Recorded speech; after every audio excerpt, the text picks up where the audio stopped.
In 1898, a dark secret whispered through the jungles of East Africa. It began with a railway. The Uganda Railway construction was supposed to connect the busy port city of Mombasa to Lake Victoria, a project meant to expand the power of the British Empire. But something went terribly wrong. As workers built the tracks near the Tsavo River, the jungle turned into a nightmare. Two lions began hunting the workers. Night after night, they dragged men from their tents.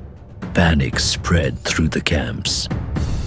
What is it? What's happening? I heard screams from the forest. Everyone stay together. What did you see? Shadows in the trees. Over 100 workers were killed, and the creatures became known as the Tsavo Man-Eaters. But the lions were only part of the story. Behind the railway project was a darker plan. The British were desperate to control East Africa's resources, and the railway was their lifeline. To finish it quickly, colonial officials forcibly recruited local workers, often with little or no pay. Entire communities were pushed off their land.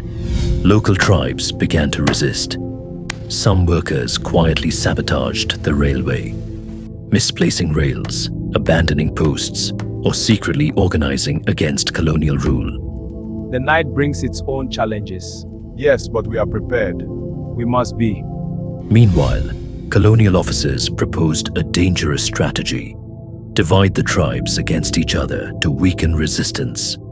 Some leaders were bribed, others refused, and tension spread across the region. The British focused their energy on hunting the lions, turning them into a dramatic story for newspapers, while ignoring the suffering of the people forced to build the railway. But the deeper truth behind the railway slowly became impossible to hide. What happened at the Tsavo River was not just a story about lions attacking workers. It revealed the harsh reality behind the entire project. The railway had been built through forced labor, land seizures, and the exploitation of local communities.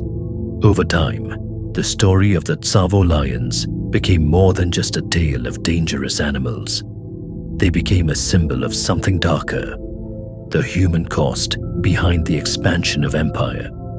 As the years passed, dissatisfaction toward colonial rule continued to grow across East Africa.